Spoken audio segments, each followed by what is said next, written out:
Cuando estuvimos hablando de insomnio, estuvimos hablando de algunas cosas que se pueden emplear, de algunas herramientas que se tienen a la mano para poder corregir esta alteración en el... ¿Qué tal? ¿Cómo están? Yo soy Ángel García, soy médico internista y en esta oportunidad vamos a estar hablando sobre algo muy importante que se llama higiene del sueño, que forma parte de las herramientas que uno utiliza para corregir el sueño. Sean todos ustedes bienvenidos a un nuevo episodio de Avisar Anormalidades.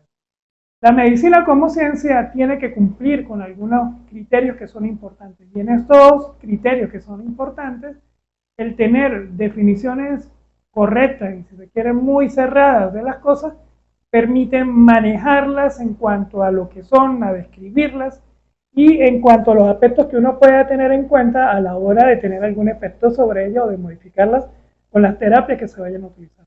De eso vamos a estar hablando hoy porque el artículo que vamos a estar comentando o la información que les voy a estar dando viene de un artículo de revisión bibliográfica en el cual los autores lo que hicieron fue tratar de conceptualizar en forma adecuada esto de lo que es la higiene del sueño y los diferentes elementos que la contienen.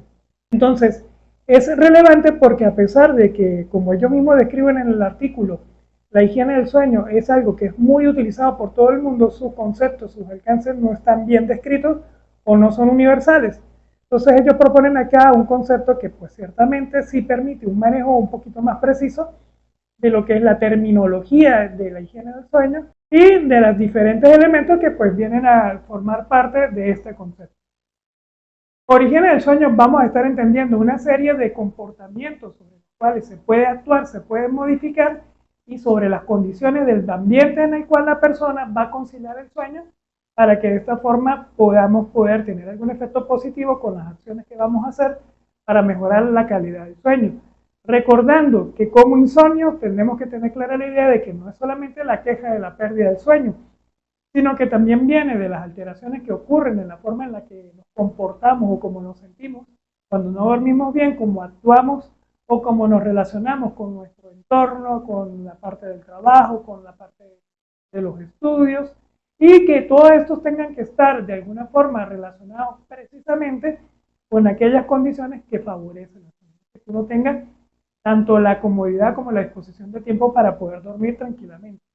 Y acordándonos también que hasta donde sabemos el tiempo recomendado del sueño va a depender de muchos factores, pero que en forma general se entiende que entre 7 y 9 horas de sueño al día son suficientes para que uno tenga lo que pudiéramos considerar como un sueño normal. Entonces, dentro de esto que es la higiene del sueño, vamos a tener, como ya lo habíamos comentado en el concepto, conductas que son modificables, es decir, formas de comportarnos a la hora de conciliar el sueño que podemos modificar para que precisamente el sueño sea de calidad. Y también vamos a estar hablando de ajustes ambientales, que son aquellas modificaciones o aquellas cosas que tenemos que estar vigilando en donde vamos a dormir para facilitar que el sueño pueda cumplir su función. De estas conductas modificables, lo que nos vamos a referir es a lo siguiente: al consumo de sustancias como por ejemplo la nicotina, el alcohol, el tabaquismo, de las oportunidades que tenemos para ir a dormir, de comer, de beber, de hacer ejercicio, de tener horarios regulares para ir a dormir, igualmente regulares para despertarse, disminuir la cantidad de estrés o de estímulos que uno pueda tener a la hora de dormir.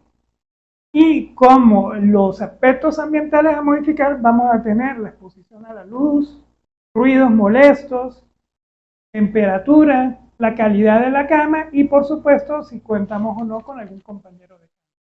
En cuanto al consumo de cafeína, en lo que hacen los autores en la revisión bibliográfica, no hay una cantidad específica acerca de la cual ya no se pueda tomar café o a partir de qué hora no se puede hacerlo. Y ellos, los autores, lo que terminan precisando es que no se deberían tomar más de 2 a 4 tazas al día y que el consumo de cafeína debería restringirse incluso hasta 10 horas antes de ir a dormir. En cuanto al alcohol, no se recomienda. Y en algunos casos lo que se llega a concluir es que no se debería consumir alcohol entre 2 y 6 horas antes de dormir. En cuanto a la actividad física o el ejercicio, sí se recomienda y forma parte de la estrategia o de la terapia del insomnio. Tiene que ser hecho con una intensidad de moderada o fuerte intensidad, pero lo que no se recomienda es hacer ejercicio en horas de la tarde, noche o de la noche o antes de dormir, porque eso va a alterar el patrón de sueño. En cuanto a la regularidad del sueño, se recomienda que la persona tenga horarios regulares para levantarse de la cama y para acostarse a dormir. En cuanto a la luz, se entiende que el ambiente de sueño tiene que ser un cuarto oscuro. La persona con insomnio no tiene que tener exposición a luz de dispositivos electrónicos, sea un televisor o sea un celular. Y que durante el día, es decir, mañana y tarde, debe tener baños de sol o exponerse a la luz solar, porque eso le va a contribuir a mejorar su calidad de sueño. Referido a las siestas, la recomendación es que la persona no duerma siestas. Y si lo llega a hacer, la recomendación es que estas no tengan una duración menor a los 30 minutos, pero que tampoco se excedan de 2 horas. Del tabaquismo y la nicotina, pues se recomienda que la persona no fume. De que fumar no representa ningún beneficio para la salud. No se debe contar o no se debe exponer la persona cuando acuesta a dormir a ruidos. Esto incluye ruidos de dispositivos electrónicos que puedan haber en la casa e incluso se recomienda hasta el empleo de audífonos si fuera necesario para disminuir la cantidad de ruido. La temperatura de la habitación se espera que sea fresca. No hay un acuerdo general en cuanto a la temperatura, pero se plantea que entre los 15 grados y los 26 grados sería una temperatura adecuada para ayudar a conciliar el sueño. También se recomienda tener algún tipo de actividades que permitan relajarse. Estas actividades van a tomar un baño, hacer meditación, leer, escuchar música, evitar aquellos tipos de actividades que sean de alguna forma demandantes o estresantes antes de acostarse a dormir. Y estas actividades mantenerla 1 o 2 horas antes de acostarse a dormir. También vamos a estar hablando sobre el control de los estímulos. El control de estímulos viene en relación a que la persona fortalezca el vínculo que existe entre la exposición al cuarto donde va a dormir, a su cama, al ambiente donde va a dormir, precisamente con el sueño y con el despertar. Aquí es donde se tiene que evitar estar viendo televisión, estudiar o comer en la cama, por ejemplo. El abandono del ambiente de dormir cuando no se tenga sueño y cuando se despierte levantarse inmediatamente de la cama. Se busca reforzar la percepción que tiene el individuo entre el estímulo que representa la cama o el cuarto, precisamente para que entre o que facilite el sueño.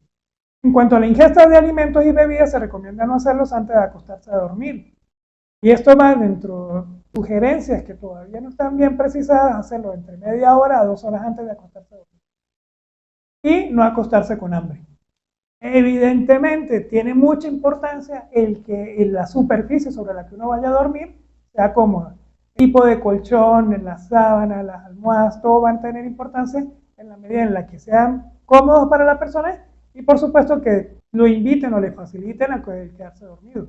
Hay un aspecto que es importante que es la restricción del sueño y la restricción del sueño hace mención a que las personas que sufren de insomnio restrinjan a lo necesario la exposición o el contacto con el ambiente de dormir.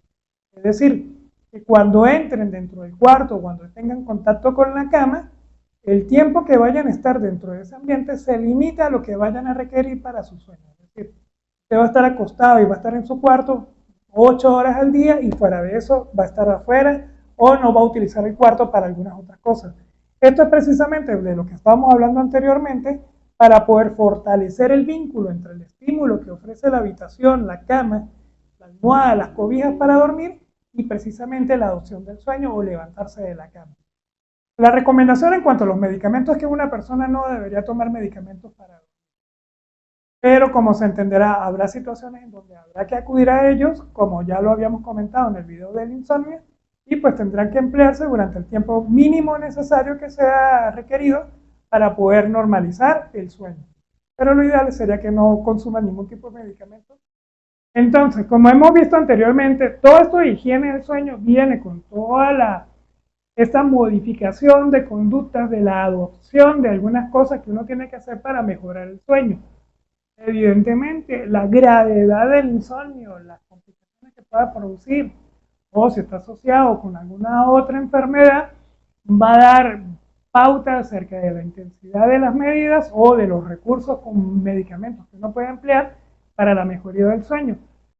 Diría yo que el mensaje importante que uno le tendría que quedar es lo siguiente. Uno, que el insomnio no es una tontería, que hay que prestar atención a la calidad del sueño, a las horas que se duermen, a la forma en la que se duerme, porque el sueño tiene una función, pudiéramos decir que revitalizadora, y reguladora de muchas funciones del cuerpo, que van desde funciones de carácter metabólico hasta funciones de carácter cardiovascular, como, por supuesto, cómo trabaja nuestra mente, nuestras emociones.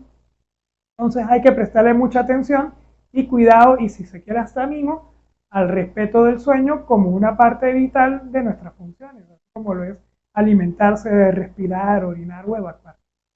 Y la segunda lección es que hay una serie de medidas que son fáciles, que se pueden implementar para mejorar la calidad del sueño. Entiende además que toda persona que tenga insomnio tiene que buscar la forma de poder implementar todas estas medidas para que su sueño mejore tanto en términos de calidad como de duración, siempre y cuando no haya alguna otra normalidad que le impida dormir en forma correcta, que también necesite algún tipo de terapia. Ya hemos hablado de enfermedades como la apnea obstructiva del sueño, como el síndrome de hipoventilación por obesidad. Hay muchas más, hablamos o las mencionamos durante el insomnio, como la enfermedad de Parkinson, también como la de ACV, los trastornos mentales, trastorno bipolar, la depresión, la ansiedad, mencionar algunos pocos, que también requieren tratamiento para que en la medida en la que se mejoren ellos, pues el control de estos síntomas asociados o de las enfermedades asociadas también mejore.